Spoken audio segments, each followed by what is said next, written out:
Basically जो इसका function बहुत ही वास्ट है, अपने को बस इतना याद रखना है कि इस केस में ये क्या करता है कि जो अटैचमेंट होने वाले ना, इसको तो मैं ऐसे याद रखूं कि रेप्लिकेशन में मदद करता है। It's just a group of protein, proteins का एक पॉलीमर है जो हमें रेप्लिकेशन में मदद करता है वेक्टर को। बस इतनी इन्फॉर्मेशन बहुत है, ठीक है। हायर बायोटेक में अच्छे से यूज होता है ये। चलो, होमवर्क यही था कि आपको बायोटेक रिवाइज करके आनी थी। मैं एक बार वो वाला लास्ट प्रोसेस पूछना चाहूंगी, कल का जो था, that was a downstream process, और उसके बाद हम लोग अपने पीवाईक्यू करेंगे। तो आज के पीवाईक्यू का जो हमारा टारगेट रहेगा, लेट्स से, क्योंकि 1 आवर में सारे क्वेश्चन डिस्कस करने में टाइम लगता है, तो हम टारगेट सेट करते हैं कि एक क्लास में हम 25 क्वेश्चन करेंगे, ठीक है। स्टार्टिंग 25 क्वेश्चन हम पूरे कोशिश करेंगे कि हम लोग डिस्कस करें, और उसी फाइल में हम आगे के क्वेश्चन नेक्स्ट क्लास में करेंगे। तो आज का टारगेट है 25 पीवाईक्यूज प्लस हमने जो एक डाउनस्ट्रीम प्रोसेस का रिवीजन करना है। तो सबको स्क्रीन दिख रही है? ठीक है, चलो एक सेकंड चेक कर लूँ। मैं को होस्ट बना लेती हूँ, कोई बच्चा बाहर ना रह जाओ। किसी को कोई डाउट है कल की क्लास से? नहीं? किसी को डाउट है प्लांट किंगडम्स, प्लांट फिजियोलॉजी से? नहीं? ओके बेटा, अगर नहीं पढ़ रहे हो तो प्रॉब्लम हो जाएगी कल, है। चलो, ऑल राइट। तो डाउनस्ट्रीमिंग प्रोसेस के लिए रेज योर हैंड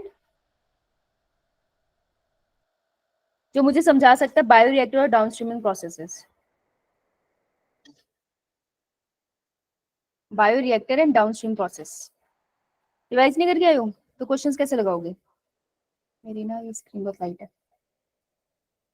हाँ, मैंने जो कल एक्सपेरिमेंट किया था। बेड बायोरिएक्टर क्या होता है पढ़ा था कल? और डाउनस्ट्रीम प्रोसेस नाम का वर्ड पढ़ा था? मैम वही पूछ रही बेटा। तो ये बायोरिएक्टर कौन एक्सप्लेन करेगा? रेजो हैंड।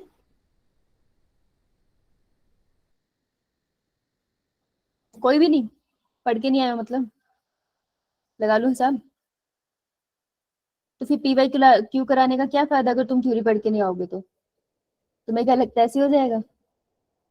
ऐसे तो नहीं होगा। और बायोरिएक्टर से क्वेश्चन तो आते हैं, डाउनस्ट्रीम प्रोसेस से भी क्वेश्चन आते हैं। आप लोगों ने रिवाइज नहीं किया? कौन है? प्रीति? हाँ प्रीति, बता बता बेटा। मैम जो सेकंड वाला है ना, तो उसमें क्या सेकंड वाला? फर्स्ट के जो spark strict tank bio reactor है, स्पास्टर बायोरिएक्टर, हाँ। उसमें ना फर्स्ट के कंपैरिजन उन्होंने ज्यादा मतलब लगाए, घूमने वाले लगाए हुए थे। फर्स्ट में सिर्फ एक ही लगाया, और जो नीचे वाला है ना, नीचे वाला बनाया है, उसमें जो वो काम करता है बबल्स को बनाने का। हाँ ओके, फर्स्ट एंड सेकंड उसके भी बोल रहे, स्पास्ड एंड सिंपल बोलना। स्टर मतलब घुमाना, यस स्पास्ड मैम, स्टर या सिंपल स्टर। एक सिंपल है जो सिर्फ घूम रहा है, स्पास्ड वाले में नीचे से गैसियस मॉलिक्यूल्स आ रहे हैं, राइट, बबल्स आ यस रहे हैं। हाँ, तो दोनों बेहतर कौन सा ज्यादा? मैम, सेकंड वाला नाम क्या है? स्पार्ज। स्पास्ड स्पार्ज स्टर। अच्छा, अब मेरे को बता डाउनस्ट्रीमिंग प्रोसेस का मतलब क्या था? चलो नीलम बताइए, नीलम डाउनस्ट्रीम प्रोसेस पता है क्या था? कुछ याद है? Marketing as in finish. क्या क्या?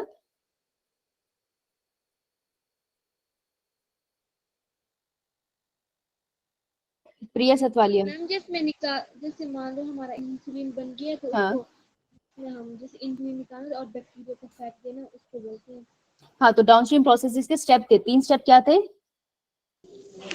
प्यूरिफिकेशन और preservation. Yes, good, okay good. तो किस किसने दिया मुझे आंसर? लिख लेते हैं। पहले किसने दिया था? प्रीति। सतवालिया ना? मैम प्रीति। संधू या सतवालिया? संधू। और सेकंड टाइम किसने दिया था? सेकंड टाइम मैम नीलम। दिव्यांशी। मैम दिव्यांशी। दिव्यांशी। मैम नीलम ने। नीलम ने दिया था? मैम मेरा नाम ही दिव्यांशी है, नीलम का ही। अच्छा, किस नाम से तुम्हारी यहाँ पे आईडी है? मैम नीलम से है लेकिन नाम दिव्यांशी है। अच्छा ठीक है, ऑल राइट। चलो, एक बार एनसीईआरटी के डायग्राम देख ले, फिर पीवाईक्यू लगाते हैं। कर ले। यो एनसीईआरटी के डायग्राम वैसे हमने साथ साथ देखा है, पर एक बार क्विकली रिवाइज कर लेते हैं, कोई बुराई तो है नहीं इसमें। फिर क्वेश्चन लगाएंगे। कितना टारगेट है हमारे क्वेश्चन का? 25 क्वेश्चन। गुड, चलो। तो देखो एनसीईआरटी का ये पिक्चर निकाल लो, एनसीईआरटी मैप 11.1। ये आपको दिखा रहा है steps in formation of recombinant DNA by the extraction of restriction endonuclease Eco R1। So Eco R1 होता क्या है? This is a restriction endonuclease. तो आपसे पूछ सकते हैं ये एंडोन्यूक्लियस है या एक्सोन्यूक्लियस है। तो ये क्या बनाता होगा? स्टिकी एंड या ब्लंट एंड? Sticky and. ये बना लो एंड में। और इसकी जो वो होती है हमारी रिस्ट्रिक्शन साइट होती है, उसकी सीक्वेंस क्या है यहाँ पे? GAATTC। अगर ये 5 प्राइम टू 3 प्राइम है तो इसको ऑपोजिट लिखो। 5 प्राइम टू 3 प्राइम में मैं क्या लिखूं?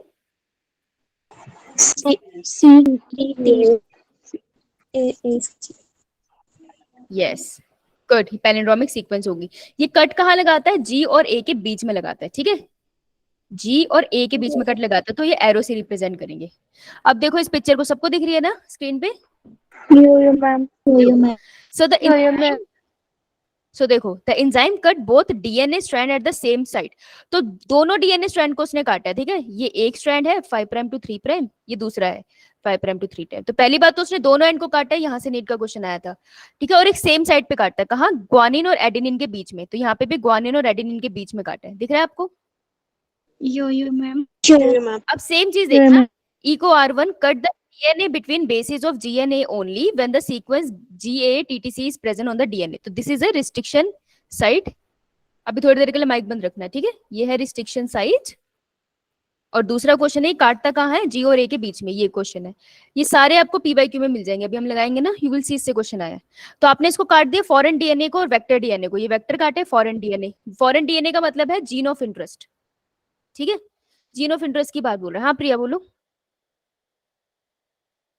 मैम एक बार एक्सप्लेन करना दोबारा। क्या हुआ? एग्जिट हो गया था? कहाँ से समझ नहीं आया? मैम कहाँ से समझ नहीं आया?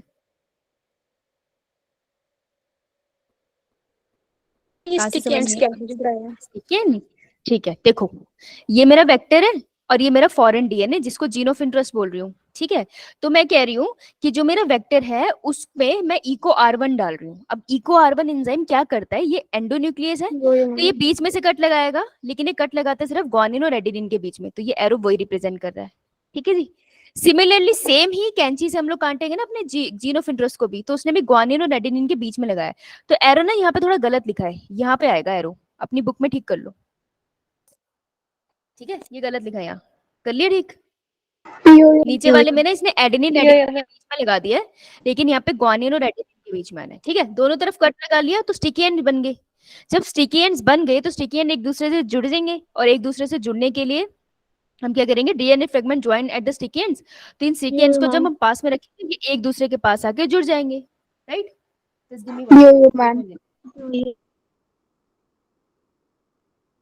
मैम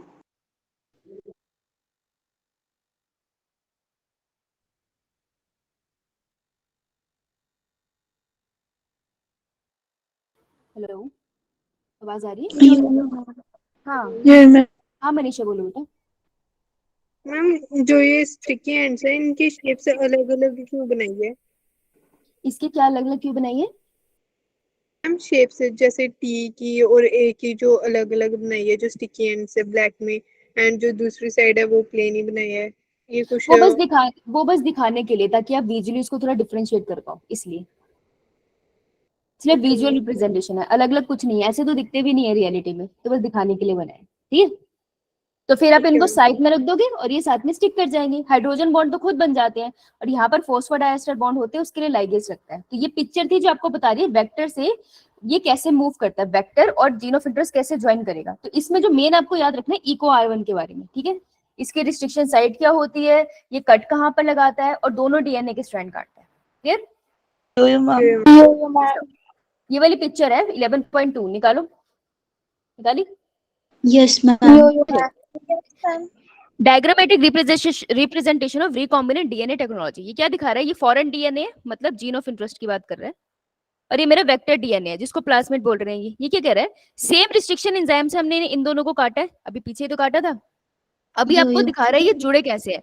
तो पीछे ये जो प्रोसेस हुआ ना, ये लाइगेशन वाला, इस प्रोसेस को बड़ा करके दिखा रहा है नेक्स्ट पिक्चर में, देखो। तो ये कह रहा है कि ligase join DNA to plasmid, तो ये जो फॉस्फोडाइएस्टर बॉन्ड बनाया ना प्लाज्मिड के साइड में लिख दो, इट मेक्स फॉस्फोडाइएस्टर बॉन्ड। ये नीट का क्वेश्चन था, इसने फॉस्फोडाइएस्टर बॉन्ड बनाया है और आपको बन गया रिकॉम्बिनेंट डीएनए मॉलिक्यूल। अब रिकॉम्बिनेंट डीएनए मॉलिक्यूल आपके इकोलाई में जा रहा है which is a host cell ना। तो बेटा होस्ट सेल में जब भी आपका वेक्टर जाता है उस प्रोसेस को हम क्या बोलते हैं, ट्रांसफॉर्मेशन। तो होस्ट सेल में जब भी प्लाज्मिड जाता है, और होस्ट सेल हमारा होना चाहिए बैक्टीरिया, और प्लाज्मिड भी हमें बैक्टीरिया से मिलता है, राइट। तो होस्ट सेल में जब प्लाज्मिड जाता है उसको कहते हैं ट्रांसफॉर्मेशन, फिर ये डिवाइड होगा और हमारा प्रोडक्ट को इंक्रीज कर देगा। ये रही वाला जेल इलेक्ट्रोफोरेसिस है, इसको भी हमने डिस्कस किया था, क्विकली सुन लो कि ये इसमें ये जो सेगमेंट है ये वेल है जहां पर हम क्या करते हैं, लोड अपना सैंपल डीएनए को अपन यहाँ डालते हैं। तो डीएनए क्योंकि नेगेटिवली चार्ज है तो इसकी साइड मैंने नेगेटिव चार्ज वाली वायर लगानी है which is known as cathode, और इस साइड मैंने लगा देनी पॉजिटिव दैट इज एनोड, और स्मॉल फ्रेगमेंट पहुंचते हैं एनोड की तरफ और बड़े वाले रह जाते हैं कैथोड की तरफ। ये करा था हमने। जेल एग्रो जेल हम यूज करते हैं, राइट। ये कौन सा, ये किसका है प्लाज्मिड, ये वेक्टर कौन सा है, पीबीआर का पी छोटा है, ठीक है। P stands for BR stand for Bolivar and Roderick. ये कौन थे साइंटिस्ट जिन्होंने इसे बनाया था। 322 मतलब प्लाज्मिड नंबर नंबर है, गुड। ये रिस्ट्रिक्शन साइट्स आपको बना रहा है, कैसे देखना है हमने, ये एम्पिसिलिन रेजिस्टेंट जीन है, तो एम्पिसिलिन रेजिस्टेंट जीन के ऊपर इसने दिखा दिया पीवी संधु से हमने याद किया था, पीवी संधु। और यहाँ पर टेट्रासाइक्लिन रेजिस्टेंट जीन है जो इसने पिंक से दिखाई है, हाँ, इसको हमने करा है बंसल से, बी ए से बन, एस से सल। उसके बाद ये जो है हमारी क्लोनिंग साइट है जहाँ पे बहुत सारे मुझे रिस्ट्रिक्शन एंजाइम मिल रहे हैं, ईगो R1, क्लैप, जय हिंद, ये याद करा था हमने। बस PBU2 की साइट है और एक और ही पड़ा हमारे पास, क्लियर है ना। अब ये है हमारा, किसका पिक्चर है ये, पीसीआर पॉलीमरेज चेन रिएक्शन, लिख के प्रैक्टिस कर लेना, जब बिना लिखे प्रैक्टिस करते हो ना गलत हो जाता है, ठीक है। पीसीआर पॉलीमरेज चेन रिएक्शन, इस स्टेप के नाम दिए। सबसे पहला स्टेप है डीनेचुरेशन, डीनेचुरेशन में दोनों स्ट्रैंड एक दूसरे से दूर जाएंगे, तो कितना टेम्परेचर रहता है, लगभग 80 to 95 डिग्रीज के आसपास रहेगा।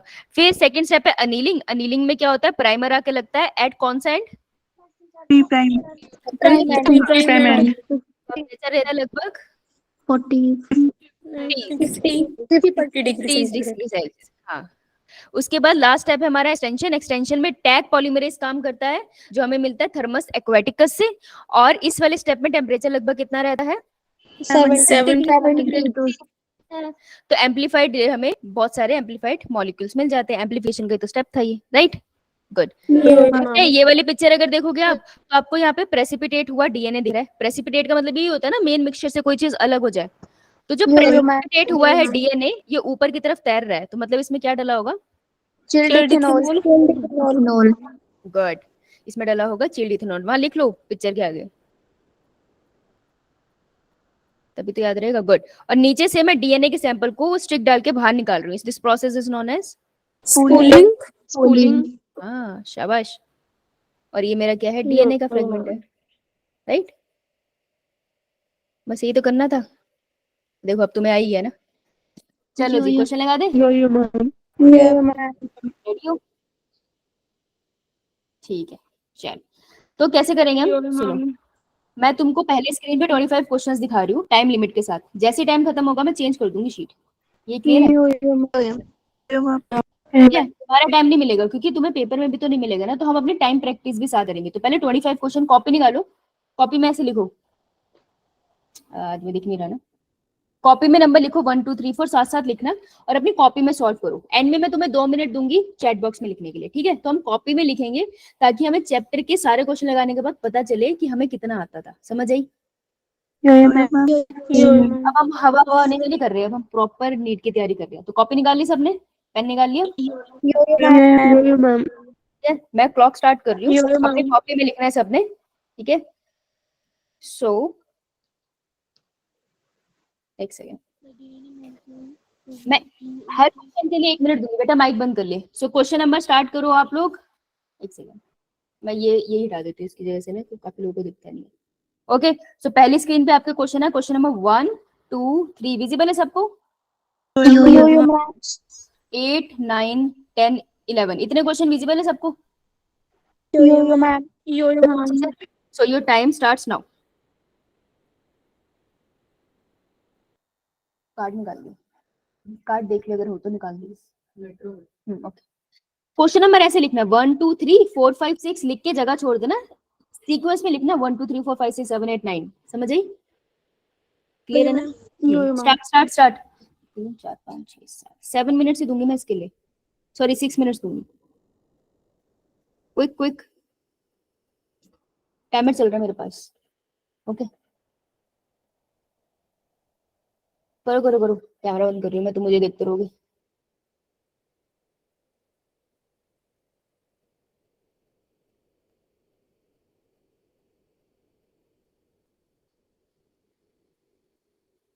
अच्छा, इसमें से 2 क्वेश्चन आपने करे हुए लगाए हैं। करिए चेंज द टाइम, 1 2 1 2 3, 3.5 मिनट दूंगी मैं इसके, क्योंकि आपने इसमें से कुछ क्वेश्चन लगा रखे हैं पहले। करो करो करो।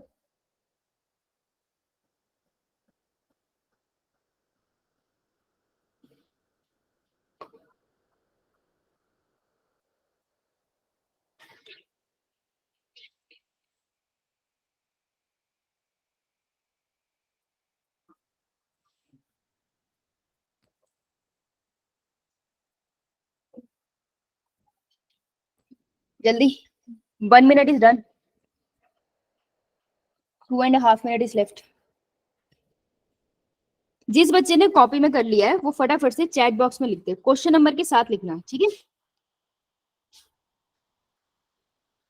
ओके दीक्षा, चलो मैं तब तक चेक कर लेती हूँ दीक्षा का।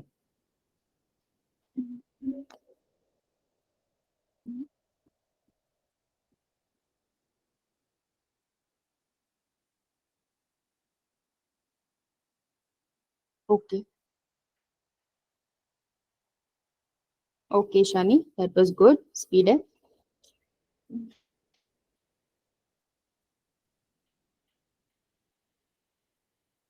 विशाल, विशाल नाम से हमारी कौन है? तमन्ना। तमन्ना। करो करो, टाइम सबके लिए सेम रहेगा।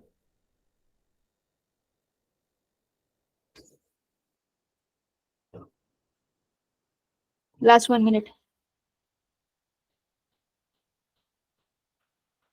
तुमने कॉपी पे लिखा है, तुम दोनों ने कॉपी पे लिखा है ना? यो मैम। अपना स्कोर देखना है। गुड सरला, गुड शगुन, तान्या, तान्या तूने मुझे टेस्ट पेपर नहीं भेजा अपना आंसर की के साथ? मैम सपना मुझे क्वेश्चन पेपर ही नहीं मिल रहा है तो। ढूंढ के भेज। सपना, निजू, प्रकृति, आंचल, वेरी गुड बच्चों। नेहा, गुड। देखो अरे देख के लिख रहे हो ना, कोई फायदा नहीं है फिर, ठीक है? फिर तो मत ही लिखना, कोई फायदा ही है। चलो good, moving on to the next one. Screen पे देखो सारे। हाँ, पास ना आंसर शीट की फोटोज हैं और क्वेश्चन पेपर नहीं मिल रहा है। चल मुझे आंसर शीट भेज दियो, क्वेश्चन पेपर क्लास में किसी से मांग लियो। मैं मांगा था, उन्होंने भी गुम कर दिया है। तो मिल के गुम करा तुम लोगों ने, टीचर मैम से। मेरे मैम मैं तो क्वेश्चन पेपर ना फिर कॉपी में लिख रही थी ना, और पता नहीं कहाँ गुम हो गया फिर मेरे से। चल ठीक है, देख लेते हैं। 4 5 6 7 12 एंड 13, ठीक है? चैट में कोई आंसर नहीं बैठेगा, सब कॉपी पे लिखो। तो कितनी जल्दी सबके एक साथ आंसर कैसे आ गए? सब कॉपी पे लिखो। 1 2 2.5 मिनट, स्टार्ट।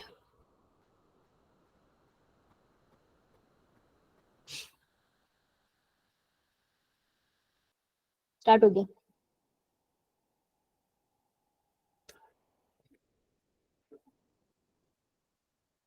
टाइम इसलिए कम दे रही हूँ, उसमें 2 3 क्वेश्चन तो तुमने देख रखे हैं पहले।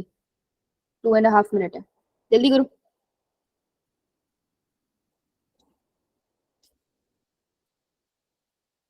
सब अपनी कॉपी में लिखेंगे, अभी चैट में कोई नहीं लिखेगा।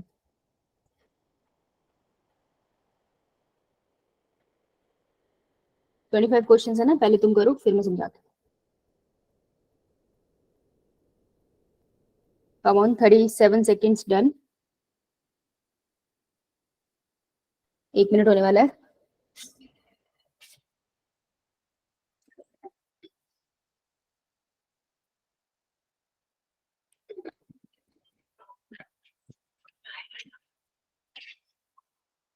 केक ले लियो। 1 मिनट डन। 1.5 minute left. मेरी रूममेट एक बर्थडे पार्टी में जा रही है, तो मैंने उसको समझा के भेजेगी मेरे लिए केक लेकर आएगी। और अगर वो नहीं लेके आए तो उसको घर में नहीं घुसने देंगे, कुंडी लगा देंगे अंदर से। ठीक है, पढ़ने पे ध्यान दे रहे हो, ठीक है क्या? 1.5 मिनट हो गए। कॉपी पे लिखना है, अभी चैट में नहीं लिखना। Late everyone learn.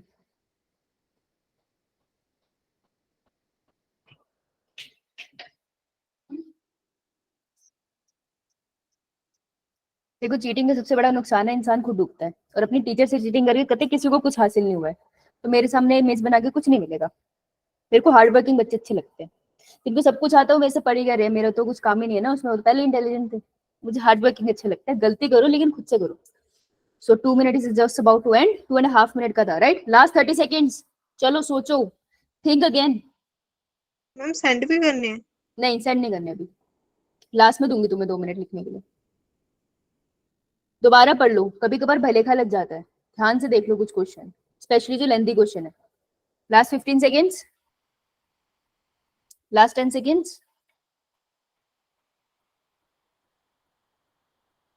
5 4 3 2 1 स्टॉप। चलिए, वेरी गुड। नेक्स्ट 25 करो पहले ना, फिर पढ़ाऊंगा। सबको दिख रहा है ना स्क्रीन प्रॉपरली? यो मैं ठीक है।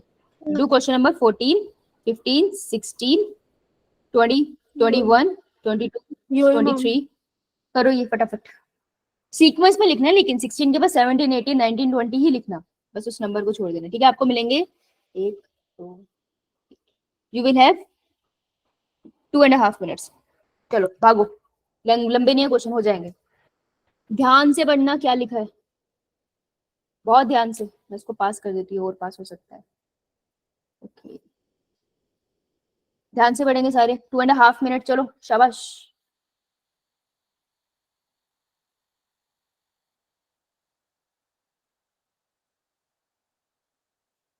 जब तुम्हारा पूरा खत्म हो जाएगा तो बहुत अच्छा लगेगा कि तुमने इतने सारे क्वेश्चन कर लिए, फिर देखना तुम्हारा कॉन्फिडेंस बहुत बढ़ेगा।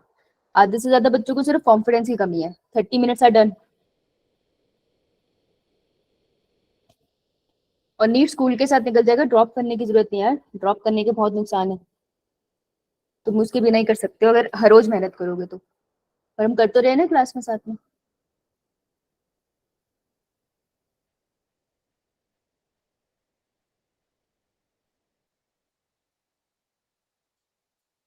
One minute done. 1.5 minute left. Come on, सोचो, ध्यान से करो।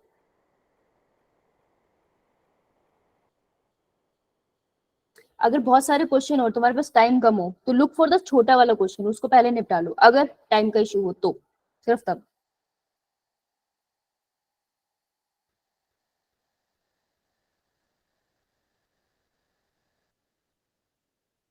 One and half minute are done.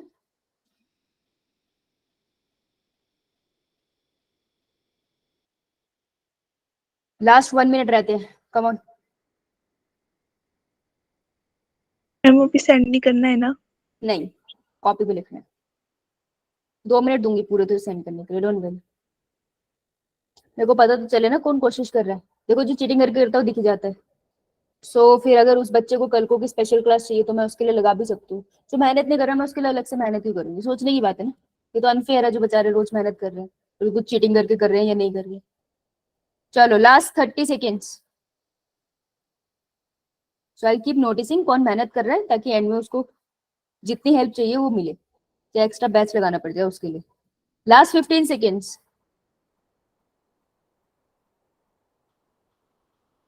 Last 10 seconds. 5, 4, 3, 2, 1. Stop. So I don't want सबके नंबर अच्छे हैं, just want जो हार्ड वर्क कर रहे होंगे उन पे ध्यान दिया जाए कि उनकी कोई क्लास का टॉपिक रह रहा है या कुछ तो वो हम करा दे. अच्छा यहाँ से ना ये क्लियर नहीं दिखेगा. Okay. Question number 17. Question number 24, 25 तक ही करना है. And 18. 17, 18, 24, 25. You have 1 minute. 1.5 minutes, sorry. Start.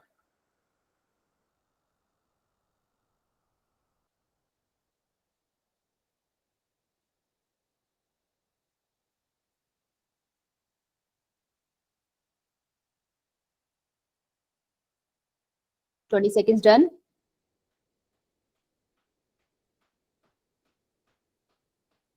चलो भी जल्दी करो. 30 seconds done. 1 minute left.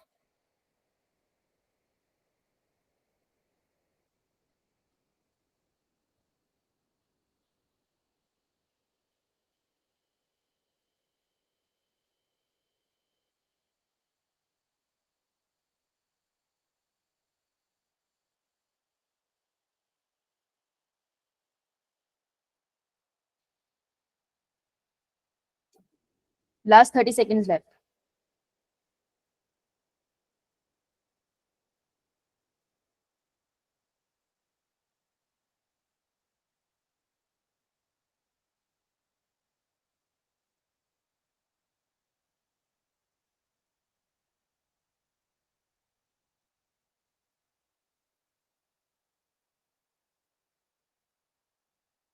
Five, 4, 3, 2, 1.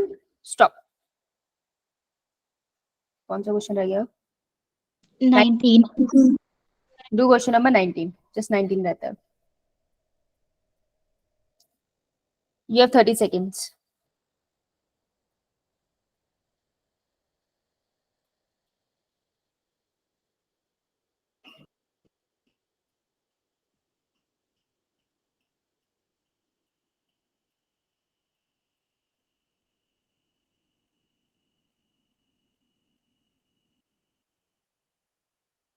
Ma'am हम्म. मैम जो हमने पहले क्वेश्चन कर दिए जैसे 8, 9, 10, 11 वाले उनके आंसर थोड़ा ना देने अभी साथ में. ये कर लिया 19. मैम ये तो कर रही हूँ लेकिन जो ऊपर हमने पहले दे दिया आंसर वो थोड़ा सीक्वेंस में फिर लिखने हैं सारे साथ में आंसर. ये क्वेश्चन करा. मैम कर रही हूँ. खत्म हो गया टाइम.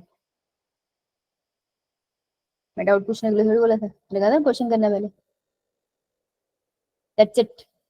हाँ अब पूछ. क्या पूछ रही थी? सीक्वेंस में मैंने बोला था ऐसे लिख 1 2 3 4 5 6 7 8 9 10 नंबर लिखा है ना. मैम तो इनके तो हमने पहले दे दिए आंसर फिर. है मैम ये फर्स्ट जो हमने पहले किए थे उनको तो हमने दे दिए ना आंसर फिर ये दोबारा लिखने हैं. हाँ ये दोबारा लिख दो. ये क्वेश्चन पूछने के चक्कर में तूने एक क्वेश्चन पूरा मिस कर दिया. पता क्या फायदा हुआ है? मैम मेरा हो गया। गलती तुम्हारी है. 2 मिनट है तुम्हारे पास. आंसर लिख के भेजो चैट बॉक्स में. चलो एक ही सीक्वेंस में लिख देना 1 से लेकर 25 नंबर तक. यो लिखो लिखो लिखो. यो मैम. तुम्हें लगता है नीट बहुत टाइम देता है? टाइम नहीं देता. हम वही करने की कोशिश कर रहे हैं. करो करो. चैट बॉक्स में लिखो. 2 मिनट ही दूंगी मैं, उसके बाद दूंगी नहीं. मैं तसल्ली से ऑब्जर्व कर रही हूँ कौन मेहनत कर रहा है. मैं उस पर एक्स्ट्रा एफर्ट लगाऊंगी. That's it. मेरे को कोई फर्क नहीं पड़ता आप अपने स्कूल के टॉपर हो या कुछ हो. अगर आप यहाँ मेहनत कर रहे हो तो मैं आप पे एक्स्ट्रा एफर्ट लगाऊंगी. As simple as that. चाहे आप इससे पहले बायो में 0 नंबर आते हो, इट डजंट मैटर. मेरा काम है आपको इंटेलिजेंट बनाना. इंटेलिजेंट को लेकर उससे टॉप कराने का कोई मेरी लाइफ में कोई रोल नहीं है ना उसका. तो अगर आप इंटेलिजेंट हो बहुत बढ़िया बात है, आपको एम्स भेजेंगे. और अगर आप नहीं हो तब भी आपको एम्स भेजेंगे. लेकिन एफर्ट्स मैटर करते हैं. तो एफर्ट्स दिखने चाहिए. लिखो चैट बॉक्स में. मैं टाइम जिस टाइम बंद कर दूंगी उसके बाद आंसर नहीं लूंगी किसका, ये बता देती हूँ.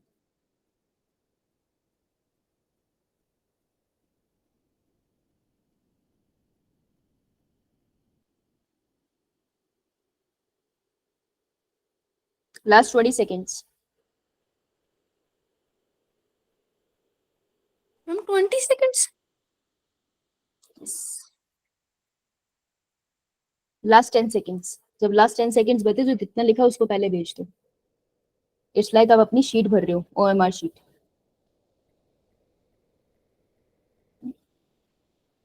स्टॉप।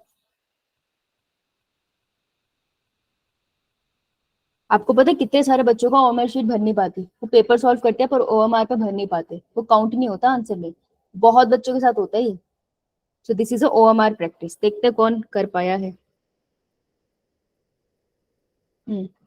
सपना, श्वेता, प्रिया, विशाल, दीक्षा, रिया, जगदीश, प्रिया, अंकिता, सरला, स्नेहा, शगुन, मुस्कान। शगुन, स्नेहा, अगर तुमने नहीं लिखा ना 1 का आंसर क्या है, 2 का आंसर आया, मैं कंसीडर नहीं करूंगी। नेहा, नीलम, अर्चना, कंसीडर नहीं करूंगी अर्चना। निजू, आंचल, दैट्स इट। मोहित, सॉरी मैंने लिखा नहीं है, यस मैम। ठीक है। मैम क्या? ए फर्स्ट का आंसर और सेकंड का आंसर क्या है ये नहीं लिखा ना, DC BC GC कुछ भी लिखा है, वो तो मिंगल है। आप एक सीक्वेंस में भेज दो। एक सीक्वेंस में मतलब नंबर लेके बेटा, ऐसे कैसे पता चले मुझे? फिर दोबारा से लिखे। नहीं कोई जरूरत नहीं लिखने की, अब तो हो गया। मेरा कैमरा भी नहीं चल रहा, अरे हाँ, अभी आप फिर चेक नहीं करोगे? आज तो तुम्हारा फर्स्ट टाइम था ना ऐसे क्वेश्चन करने का। Yes ma'am. आज सबका रहने दीजिए। मतलब मैंने देख तो लिया किसने आंसर किया, लेकिन सेकंड टाइम ये नहीं करेंगे गलती, ठीक है। ये अब मैं ऐसे क्यों कर रही हूँ, मैं ऐसा क्यों कर रही हूँ क्योंकि जब नीट का पेपर चल रहा होता है ना, बायो सबसे ज्यादा टाइम कंज्यूमिंग है, बायो जल्दी से खत्म नहीं होती, और जो बायो में ज्यादा टाइम लगा देता है उसकी फिजिक्स से केमिस्ट्री फंस जाती है, समझ आई। और एक क्वेश्चन पेपर को सॉल्व करना और अपना पेन उठा के OMR शीट पे मार्क करना, आपको लेफ्ट साइड पे देखना पड़ता है कि यार क्वेश्चन नंबर 1 ये है, OMR शीट पे ABCD लिखा हुआ है, मुझे इसका ऑप्शन C टिक करना है, तो C पे जाऊंगी मैं, यहाँ पे पॉइंट लगाऊंगी, फिर उसको कलर करूंगी। This is time consuming. और कभी कभार क्या होता है 1 की जगह 2 पे चला जाता है C, बहुत कॉमन मिस्टेक्स है, सबके साथ होती है ये। तो इसलिए आपको पहले कॉपी पे लिखवाया और उसके बाद इस पे करा। अब हम ऑफलाइन तो कर नहीं रहे, तो मैं इसमें तो कुछ नहीं कर सकती, पर एटलीस्ट ऑनलाइन में अंडरस्टैंड द प्रेशर। प्रेशराइजिंग था ना ये टाइमर के साथ, वैसे हम कंफर्टेबल अंडरस्टैंड द प्रेशर की प्रेशर होता है। क्वेश्चन प्रैक्टिस ऐसे करते हैं, जब अपने घर पे भी कर दो तो ऐसे नहीं कंफर्टेबली बैठो, जब अपने घर पे करते हो टाइमर सेट होता है, इतने टाइमर में क्वेश्चन करना, मैंने खत्म। हाँ, उस क्वेश्चन को ऑब्जर्व करने में you take as much time as you want, ठीक है, क्योंकि क्वेश्चन को समझना ही हमारा लॉजिक है। थ्योरी पढ़ के क्वेश्चन लगाने के बाद हमें यही देखना है कि हमें क्या नहीं आता, उसमें अच्छे से टाइम लगाओ, कोई चक्कर नहीं है, लेकिन क्वेश्चन प्रैक्टिस टाइमर के साथ करनी है। अब समझ आया कैसे करते हैं? अब मैं डिस्कस करती हूँ, ध्यान से सुनना आप सारे स्क्रीन की तरफ, ठीक है। जिसको डाउट होगा वो हैंड रेज कर देगा जब मैं क्वेश्चन एक्सप्लेन कर दूंगी। The DNA molecule to which the gene of interest is integrated, integrated मतलब लगा दिया आपने, उसके अंदर डाल दिया, तो वो DNA मॉलिक्यूल जिसमें आप अपना जीन ऑफ इंटरेस्ट डाल देते हो क्लोनिंग के लिए, उस DNA मॉलिक्यूल को क्या बुलाते हैं? उसको हम बुलाते हैं vector. Answer would be D. अब तुम्हें क्या करना है, अपनी कॉपी में देखो और वहां पे आंसर टिक करो। अगर तो देखो तुमने लिखा है फर्स्ट का डी, अगर सही है सही कर दो, अगर फर्स्ट का तुमने सी लिखा है तो इसे गलत कर, आंसर लिख डी और उसको सर्कल बना दे, ताकि तुझे पता चले तेरी गलती कहाँ थी। अगर तुमने फर्स्ट क्वेश्चन स्किप कर दिया है तो उस पे ऐसे लाइन बना दो, तब भी आंसर लिखो डी और उसको सर्कल बनाओ, तो तुमको पता चले तुमने स्किप कहाँ किया है। स्किप का मतलब है इसमें कोई नेगेटिव मार्किंग नहीं हुई, जहां पे तुमने गलत किया वहां पे -1 हुआ ना, तो फाइनल स्कोर जब हम बनाएंगे तो इनका ध्यान रखेंगे, समझ आई? आओ सेकंड क्वेश्चन पे चलते हैं। तो फर्स्ट आंसर अपना डी, मैं इसको यही लिख रही हूँ क्योंकि ये मैं आपको भेज दूंगी। Now, the cutting of DNA at specific location became possible with the discovery of DNA को एक पर्टिकुलर साइट पे हम काट सकते हैं because of restriction enzyme। सीधा थ्योरी बेस्ड है, सीधा थ्योरी बेस्ड, ठीक है। किसी को भी डाउट क्वेश्चन 1 2 में? One of the following is a case of wrong matching। wrong देखा, मैंने कांटा लगाया। अब मैं तो स्क्रीन पे देख रही हूँ, कॉपी में कैसे करूंगी? मैं कॉपी पे लिखूंगी 3 के आगे रॉन्ग, मुझे रॉन्ग ढूंढना है, मैं ऐसे करती हूँ, ठीक है। तुम जैसे तुम्हें सीख लगी, तो मुझे गलत ढूंढना है। सोमैटिक हाइब्रिडाइजेशन का मतलब होता है फ्यूजन ऑफ 2 डाइवर्स सेल्स, ये सही बात है। सोमैटिक हाइब्रिडाइजेशन आपने किसमें करी थी, कौन सा चैप्टर था?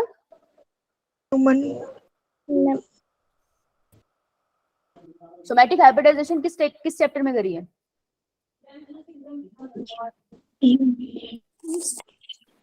Strategies of enhancement in food production में करी है। ये आंसर सही है, ये पॉइंट सही है, लेकिन मुझे तो गलत ढूंढना है, ये सही है। Vector DNA site for tRNA synthesis, tRNA synthesis होती है इस पे? नहीं, वो भी अगला चेक कर लेना। Micropropagation in vitro laboratory में production of small plants in large number, छोटे प्लांट्स को बहुत सारे नंबर में बनाना लेबोरेटरी में, इस माइक्रो प्रोपेगेशन सही है। कैलस का मतलब होता है unorganised mass of cell produce in same tissue in tissue culture. तो टिश्यू कल्चर में जो बहुत सारे सेल का गुच्छा बना है जिसमें तुम्हें नहीं पता रूट क्या होगी स्टेम क्या होगी, बस एक गुच्छा है, उसको हम कैलस कहते हैं।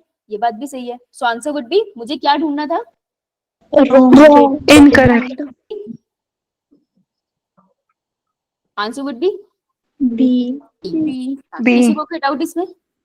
No ma'am. नेक्स्ट में next now. Fourth, which one of the following technique made it possible to genetically engineer living organism? किसकी वजह से हम डीएनए वगैरह में छेड़छाड़ करके नए टाइप के लिविंग ऑर्गेनिज्म बना सकते हैं? तो ये पॉसिबल हुआ है because of the recombinant DNA technology. बेटा आंसर नहीं बताना, आंसर तो तुम लिख चुकी हो, अपनी कॉपी में खुद से चेक करो, सेल्फ एनालाइज कर। नीट का पेपर तूने खुद देना है ना, मैंने थोड़ी देना है। टॉप करे या फिर ना करे वो तो तुम अपने लिए करोगे, तो अब खुद को एनालाइज करो, अब तुम बड़े हो गए, बच्चे नहीं। तो डीएनए रिकॉम्बिनेंट टेक्नोलॉजी जो है हमारी, रिकॉम्बिनेंट डीएनए टेक्निक, वो हमें काबिल बनाते हैं कि हम जेनेटिकली इंजीनियर कर पाए लिविंग ऑर्गेनिज्म को। अब इस क्वेश्चन में मुझे और टेक्निक दिख रही है, जैसे एक्सरे डिफ्रैक्शन, जैसे हैवियर आइसोटोप लेबलिंग, जैसे हाइब्रिडाइजेशन।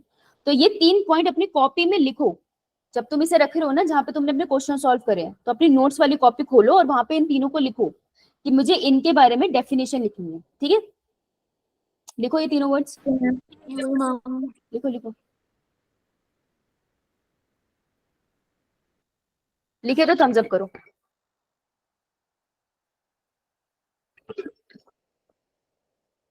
बहुत बढ़िया।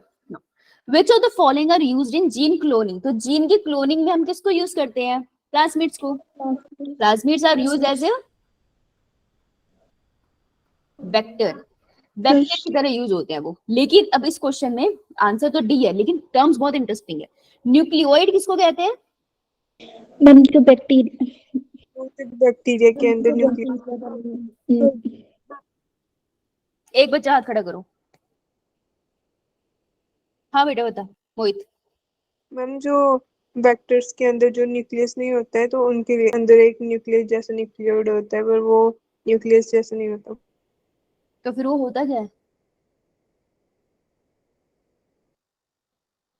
होता क्या है?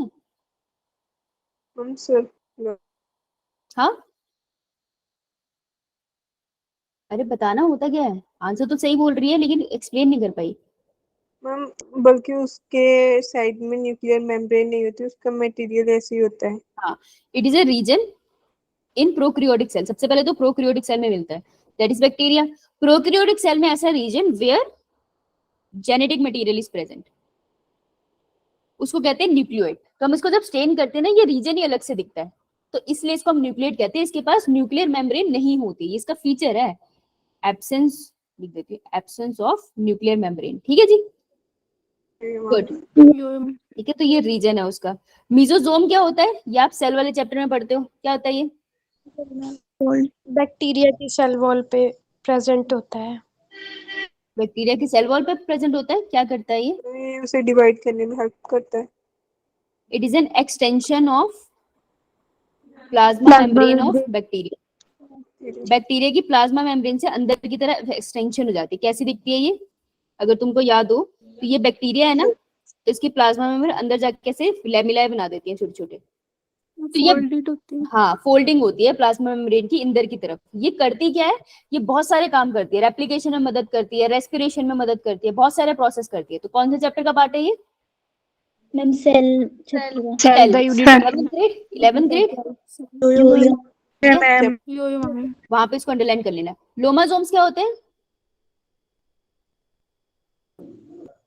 ये होता है सेल वॉल, और सेल वॉल और प्लाज्मा मेम्ब्रेन के बीच में एक छोटी सी लेयर्स होती हैं, एक्सटेंशंस होती है। प्लाज्मा मेम्ब्रेन की एक्सटेंशन होती है, पर ये बाहर की तरफ है। देखो मीजोजोम अंदर की तरफ सेल की एक्सटेंशन है ना, जब प्लाज्मा मेम्ब्रेन बाहर की तरफ एक्सटेंड होती है, सेल वॉल के बीच में आ जाती है, इनको हम लोमाजोम्स बोलते हैं। जनरली आपको ये फंगस में मिलते हैं, और ये सेल वॉल और प्लाज्मा मेम्ब्रेन के बीच में ट्रांसपोर्ट में मदद करते हैं। ओके, तो ये नया वर्ड है ना, तो इसकी डेफिनेशन लिखनी है। क्लियर है? फंगस में होते हैं? सिर्फ बोलो दोबारा बोलो। मैम सिर्फ फंगस में होते हैं? नहीं, सिर्फ फंगस में नहीं होते, मेजॉरिटी ऑफ फंगस में आपको मिल जाते हैं, कुछ बैक्टीरियल सेल्स में भी मिलते हैं आपको। ये जो सिंपलेस्ट ऑर्गेनिज्म है उनके सेल्स में मिल जाते हैं, ठीक है। Now manipulation of DNA in genetic engineering became possible due to the discovery. अब डीएनए के साथ छेड़छाड़ तब पॉसिबल थे जब हम उसको काटने लग पाए थे। तो answer would be restriction endonuclease. Endonuclease. Good. अब bacteria generally use for genetic engineering. कौन सा बैक्टीरिया जो जेनेटिक इंजीनियरिंग के लिए बहुत यूज होता है, कौन सा है? Agrobacterium. एग्रोबैक्टीरियम। पूरा नाम क्या है इसका? नहीं, agrobacterium bacillus is the name of a genus. Agrobacterium के पास स्पीशीज का नाम आएगा ना, टूमीफिशियन, ठीक है। और ये जनरली आप किसकी जेनेटिक इंजीनियरिंग में यूज करते हो? On plants. ओके जी, तो आंसर वुड बी ए। चलो शाबाश, आइए आगे आइए। Which of the following is related to genetic engineering? तो कौन सा जेनेटिक इंजीनियरिंग से रिलेटेड है? प्लास्टिड या प्लाज्मिड? प्लाज्मिड, हाँ। हेटेरोसिस क्या होता है? इसी को हम बुलाते हैं हाइब्रिड विगर। सुना है हाइब्रिड विगर? क्या होता है? पेरेंट के क्रॉस करने से जो बच्चा बना है, ऑफस्प्रिंग, उसके पास अच्छे फीचर है, मम्मी के भी पापा के भी, और वो मम्मी पापा से ज्यादा सुपीरियर बन जाता है। तो जब ऑफस्प्रिंग सुपीरियर बन जाए ना, तो उसको हम बोलते हैं हेटेरोसिस या फिर हाइब्रिड विगर। समझ आया? Now genetic engineering is possible because, ये जेनेटिक इंजीनियरिंग पॉसिबल क्यों है? We can cut DNA at specific site by endonuclease like DNase 1। ऐसा होता है डीएनएजिस 1 काटता है इसको? No, ma'am. Restriction endonuclease purified from bacteria can be use in vitro. In vitro use कर सकते हैं हम इनको लेबोरेटरीज में। अच्छा। The phenomena of transduction in bacteria is well understood. Transduction को बहुत अच्छे से अंडरस्टूड किया गया है बैक्टीरिया के केस में। देखो कोई भी प्रोसेस है ना, ये बहुत अच्छे से अभी भी उस पर रिसर्च चल रही होती है। तो वेल अंडरस्टूड जहां आ गया ना, ये थोड़ी सी डाउट वाली बात है। हमें हर चीज अच्छे से नहीं पता, अभी भी हम रिसर्च कर रहे हैं, तो ये स्टेटमेंट गलत है। We can see DNA by electron microscope. Microscope के नीचे डीएनए दिखता है? No, ma'am. तो उसको स्टेन करते थे No, ना, ma'am. तो स्टेटमेंट सही बनी हमारी बी। अब ये तुमसे डायरेक्ट क्वेश्चन नहीं है, ये मतलब कहीं कहीं से स्टेटमेंट उठा के रफली सा बनाया है ना। एनसीईआरटी की तो डायरेक्ट लाइंस नहीं है, पर अगर ध्यान से देखते हो क्योंकि बहुत पुराना है ना, हो सकता है तब एनसीईआरटी में ये लाइंस हो। तो answer would be B. Clear है? When scientists make an animal superior by view of genotype, introducing some foreign gene in it is called। अगर आप क्या कर रहे हो कि आप किसी एनिमल को सुपीरियर बनाना चाहते हो, तो आप बाहर से फॉरेन जीन का मतलब, इसको साइड में लिख लो, जीन ऑफ इंटरेस्ट। तो तुम बाहर से जीन ऑफ इंटरेस्ट डाल के इस बैक्टीरिया को सुपीरियर बना दो कि अब ये बैक्टीरिया इंसुलिन बना सकता है। इस पूरे प्रोसेस को हम क्या बोलते हैं? This is genetic engineering. Engineering क्या होता है? देखो, जीन्स के साथ छेड़छाड़ करके आप नया प्रोडक्ट बना रहे हो, वो इंजीनियरिंग होगी। तो इसे हम कहेंगे जेनेटिक इंजीनियरिंग, क्योंकि जीन के साथ छेड़छाड़ की। Biotechnology is the study of this. तो बायोटेक्नोलॉजी, लॉजी का मतलब स्टडी होता है ना बेटा, ठीक है। तो अगर मैं बोलूं जेनेटिक इंजीनियरिंग की स्टडी, अगर वो स्टडी वर्ड यूज करता तो मैं बायोटेक कहती। समझ आया? बी क्यों होगा? Next, which of the following organelle is related with genetic engineering? इतनी बार कर लिया हमने। प्लाज्मिड। तो देख लो कितनी बार एक ही क्वेश्चन आया, जिसने पहला लगाया होगा उसको आता होगा ना अच्छा question. Now identify the wrong statement with regard to restriction enzyme. हमें ढूंढनी है गलती रिस्ट्रिक्शन एंजाइम के रिस्पेक्ट में। तो देखो, each restriction enzyme function by inspecting the length of A DNA sequence. वो पूरी डीएनए सीक्वेंस को स्टडी करता है, लेंथ को करता है। पहले वो डीएनए सीक्वेंस पे लगता है, फिर उसको पूरा ऐसे स्टडी करता है, right? They cut the strand of DNA at palindromic site। बिल्कुल palindromic site पे काटता है। They are useful in genetic engineering। बिल्कुल यूजफुल है। अब देखो ये स्टेटमेंट कैसे गलत हुई, मैंने दोबारा इसके बारे में सोचा। देखो, sticky ends can be joined by using DNA ligase. ये बात तो सही है कि स्टिकी एंड्स में फॉस्फोडाइएस्टर बॉन्ड्स हम जोड़ सकते हैं। देखो, हाइड्रोजन बॉन्ड तो खुद से जुड़ते हैं, लेकिन जो फॉस्फोडाइएस्टर बॉन्ड्स होते हैं वो लाइगेस से जुड़ते हैं। लेकिन इस क्वेश्चन यहाँ पे सेंस नहीं बनता। ये क्या बोल रहा है? दो स्टिकी एंड्स है ऐसे, तो ये एक दूसरे तो सिर्फ हाइड्रोजन बॉन्ड से जुड़ेंगे ना। यहाँ पे लाइगेस का जुड़ा हुआ है, राइट? तो आंसर हमें गलत ढूंढना था। Answer would be D. चलो माइक बंद करो थोड़ी देर के लिए। Choose the correct pair from the following, ठीक है, सही वाला ढूंढना है। तो लाइगेज ज्वाइंट डीएनए मॉलिक्यूल्स, सही बात है, मैम यो मैम दो डीएनए मॉलिक्यूल को ज्वाइन करता है, ठीक है। पॉलीमरेजेस ब्रेक करता है डीएनए को फ्रेगमेंट में, नहीं, पॉलीमरेज का तो मतलब ही सिंथेसिस होता है, राइट। न्यूक्लिएजेस सेपरेट करते हैं दो डीएनए के स्ट्रैंड को, न्यूक्लिएसिस का काम तो नहीं था।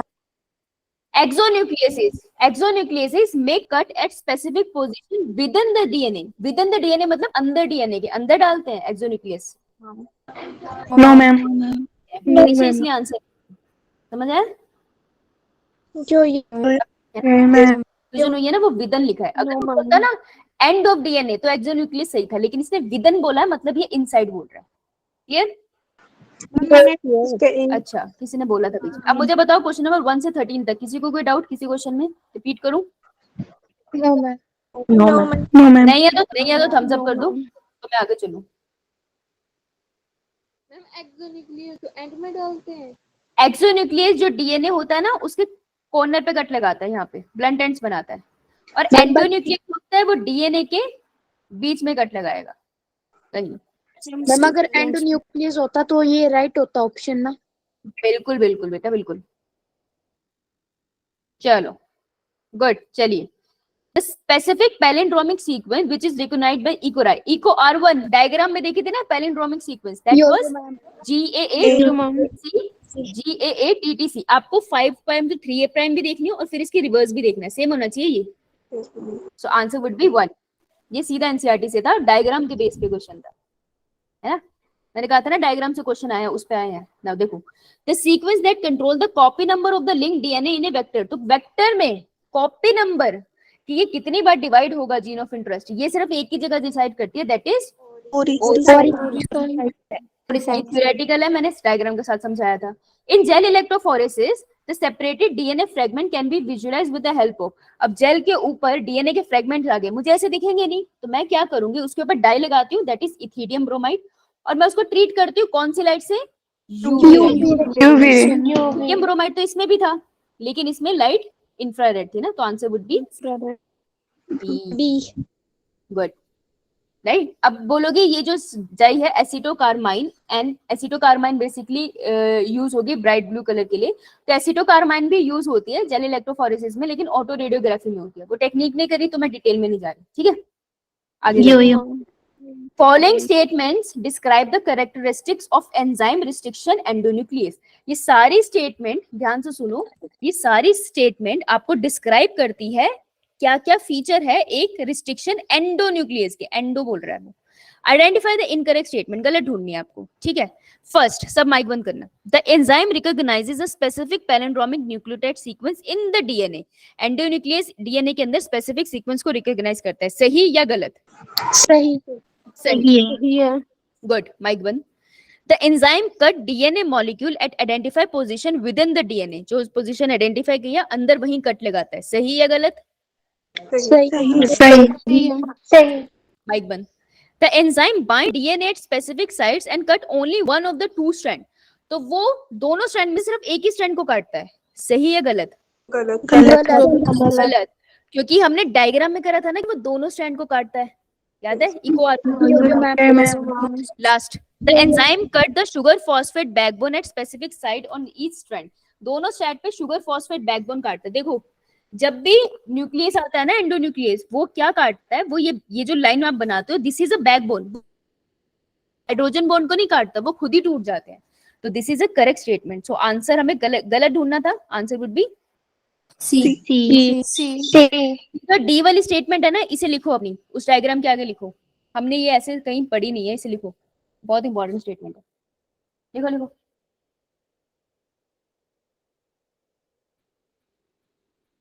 डन होते ही अंगूठा लगा देना।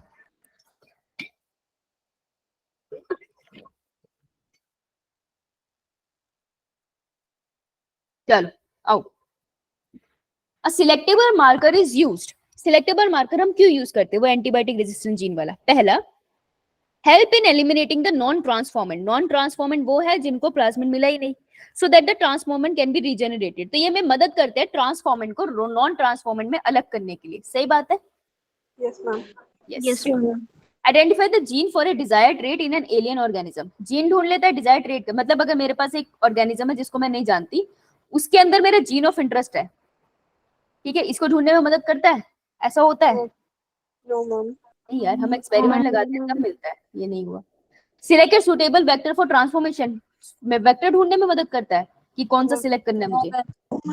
Mark the gene on a chromosome, chromosome के ऊपर जीन को मार्क करता है। No, no ma'am. Ma'am. Answer would be A.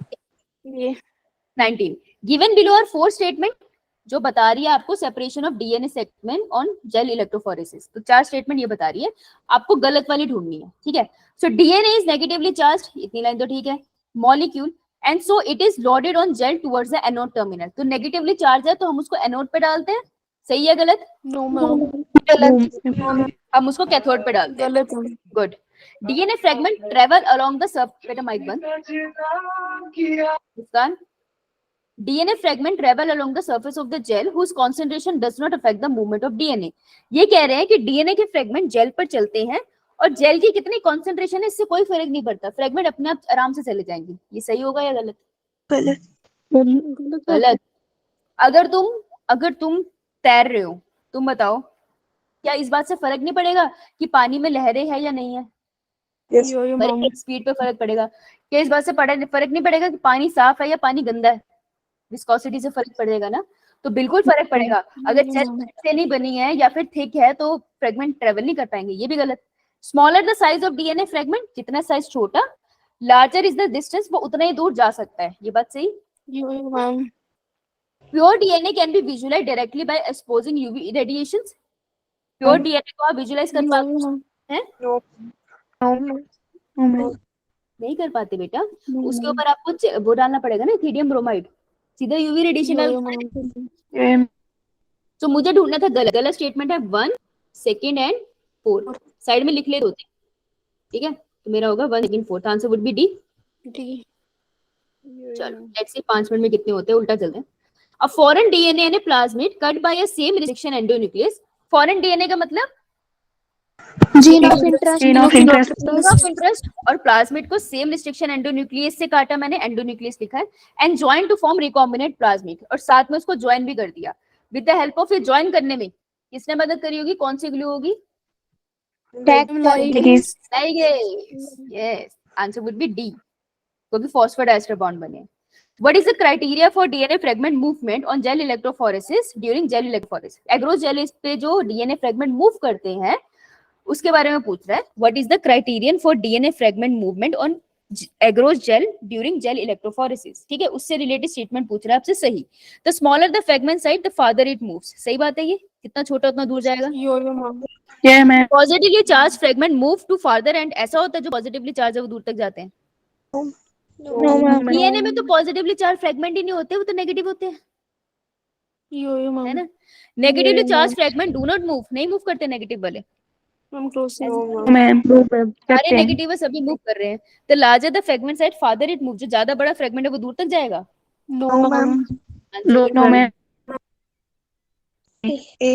Yes. The gene whose expression help to identify transform cell is known as, वो कौन सा जीन है जब वो एक्सप्रेस करेगा, ध्यान से सुन, वो कौन सा जीन है जब वो एक्सप्रेस करेगा तो तुमको पता चल जाएगा कि तुम्हारा जीन ऑफ इंटरेस्ट बैक्टीरिया ए में है या बी में है। तो ए बी की कटोरियों में से आपको ढूंढना है कि आपका प्रोडक्ट किस में है। ये ढूंढने में मदद कौन करते थे? Selectable marker. हाँ, क्वेश्चन ध्यान से पढ़ा करो। आइडेंटिफाई करना है तुम्हें ट्रांसफॉर्मेंट या रिकॉम्बिनेंट, ये जब वर्ड आएगा they are talking about selectable markers, okay. A नहीं है इसका आंसर। ये ma'am. DNA fragments are negatively charge, ये मैम। न्यूट्रल तो नहीं होते, ऐसा होता है कभी नेगेटिव कभी पॉजिटिवली चार्ज होते हैं? No ma'am. हमेशा सिर्फ नेगेटिवली चार्ज है, ठीक है। कितना इजी क्वेश्चन है ये, लेकिन कंफ्यूज कर सकता है। The DNA fragment separated on a agarose gel can visualise after staining with, किससे स्टेन करोगे? Ethidium bromide. गुड। ये सारी जेल्स है जिनके मैं आपको और नोट्स बना के दे दूंगी, तो इसके नोट्स बनाने की टेंशन मत लेना, ठीक है। Which of the following is commonly used as a vector for introduction of DNA fragment in hemolymphocyte? Human के अंदर अगर तुमको वेक्टर डालना है तो आप किसको यूज करते हो? प्लाज्मिड यूज नहीं करते हो, आप यूज करते हो रेट्रोवायरसेस। ये देख लो, लिख लो इसे। दो केसेस हैं जो आपसे वो पूछेंगे, ठीक है, दो ही पूछते हैं आपसे। ये पूछते हैं वो आपका प्लांट सेल और एक वो पूछते हैं आपसे ह्यूमन सेल। तो बेटा अगर देखो प्लांट सेल में कुछ भी डालना है ना तो किस वेक्टर के किसके थ्रू डालेगी? PBRC PBR प्लाज्मिड्स के थ्रू डालेगी यार, पीबीआर भी तो प्लाज्मिड है। ह्यूमन सेल के अंदर कुछ भी डालना है तो तुम कैसे डालोगी? Retrovirus, virus. ठीक है, समझ आई? ये बहुत इंपॉर्टेंट पॉइंट है। क्लियर? आप बताओ किसी को किसी भी क्वेश्चन में अभी भी डाउट है? 25 क्वेश्चन नंबर 8 हाँ बता रही 8। 18th 22. अच्छा 18, हाँ बेटा बोल पूछ। मैम एक बार एक्सप्लेन कर दो इसे। देख वो कह रहा है अ सिलेक्टेबल मार्कर इज यूज्ड। अच्छा बाकी बच्चों इतना ही था, अगर किसी का कोई डाउट नहीं है तो आप लोग जा सकते हो, रेस्ट करो अगली क्लास के लिए। कल हम लोग करेंगे प्लांट फिजियोलॉजी का पार्ट, क्वेश्चन कराऊंगी और उसे थ्योरी रिवाइज कराऊंगी। अभी भी तुम्हारे पास रात है, उसको पढ़ लो, ठीक है, तुम्हारे बहुत काम आएगा। कल के लेक्चर से बहुत क्वेश्चंस आते हैं, उस अकेले पार्ट से आराम से 20 क्वेश्चंस आ जाते हैं, वो इतना इंपॉर्टेंट है। ओके बाकी बच्चे जा सकते हैं, जिसको डाउट है वो रुक जाओ। Thank you. Thank you, ma'am. Thank you, ma'am. अच्छा चलो 18 अ सिलेक्टेबल मार्कर इज यूज्ड। वो पूछ रहे सिलेक्टेबल मार्कर किस लिए यूज हुआ है। अब सिलेक्टेबल मार्कर क्या होता है, किसका डाउट है ये? मनप्रीति प्रीति, सिलेक्टेबल मार्कर्स किसको कहते हैं? मैम जो हमें बताता है कि मतलब आइडेंटिफाई करता है कि कोई सेल ट्रांसफॉर्म हुआ है या नहीं। तो सिलेक्टेबल मार्कर Yes. होता है क्या वेक्टर के ऊपर? कैसे आइडेंटिफाई किया था, किसके बेसिस पर आइडेंटिफाई करा था? ग्रीनोफिन सिलेक्टेबल मार्कर है क्या? टेट्रासाइक्लिक के थ्रू किया था। हाँ तो सिलेक्टेबल मार्कर है क्या? तुम्हें ये नहीं पता? सिलेक्टेबल मार्कर है sequence of DNA that provide antibiotic resistance, ठीक है। तो जब भी तुझे एंटीबायोटिक रेजिस्टेंट जीन दिखेगी ना उसी को हम बोलते हैं सिलेक्टेबल मार्कर। समझ आया? यो मैम। ठीक है, अब उसका फीचर पूछ रहे हैं, ये लिख लिया तुमने? लिखा? मैम स्क्रीनशॉट ले लिए। ठीक है, अब वो तुझसे सही स्टेटमेंट पूछ रहे हैं। वो कह रहे हैं सिलेक्टेबल मार्कर मदद करता है कि मैं एलिमिनेट कर दूं, जैसे दो सेल है मेरे पास, एक सेल है जिसमें मेरा जीन ऑफ इंटरेस्ट गया है और एक सेल है जिसमें नहीं गया है। तो सिलेक्टेबल मार्कर की मदद से मैं ये पता कर सकती हूँ कि कौन सा नॉन ट्रांसफॉर्मेंट था और कौन सा ट्रांसफॉर्मेंट था, क्योंकि ट्रांसफॉर्मेंट मुझे मिलेगा तभी आगे जाके मैं उसके मदद से बहुत सारा प्रोडक्ट बना पाऊंगी। तो क्या इसमें सिलेक्टेबल मार्कर मदद करता है? यो मैम। हाँ, तो ए मेरी स्टेटमेंट सही है, ठीक है। सेकेंड स्टेटमेंट बोल रहा है identify the gene for a desired trait in an alien organism. कि मान लो मैंने कोई एलियन ऑर्गेनिज्म पिग ले लिया, तो पिग के सेल में मेरे को एक ऐसा जीन मिला है जो आगे इंसुलिन बनाता है, ठीक है। तो वो कह रहे हैं सिलेक्टेबल मार्कर की मदद से ना मैं ये जीन ढूंढ पाई हूँ, लेकिन ढूंढने में तो उसने मदद नहीं करी थी ना अननोन ऑर्गेनिज्म से, ऐसा तो नहीं किया, तो मैंने खुद अपनी टेक्निक से ढूंढा है। तो बी वाली स्टेटमेंट होगी इनकरेक्ट। तीसरा बोल रहा है select a suitable vector for transformation in a specific crop. तो सिलेक्टेबल मार्कर की मदद से हम वेक्टर थोड़ी डिसाइड करते हैं, वेक्टर तो हम ये देख के डिसाइड करते हैं हमें कट कहाँ लगाना है ना। यो मैम। ये भी गलत। Mark a gene on a chromosome for isolation using restriction enzyme. Selectable marker की मदद से हम क्रोमोसोम पे कोई निशान लगाते हैं, ऐसा करते हैं? No ma'am. तो आंसर वुड बी ए, ठीक है। यो मैम। नेक्स्ट कौन से क्वेश्चन पे डाउट था? एक और बच्ची को था, वो डाउट है? नहीं? ओके चलो बच्चों, हाँ बोलो। नो? ठीक है। So thank you ma'am. Welcome. मैं आपको ये भेज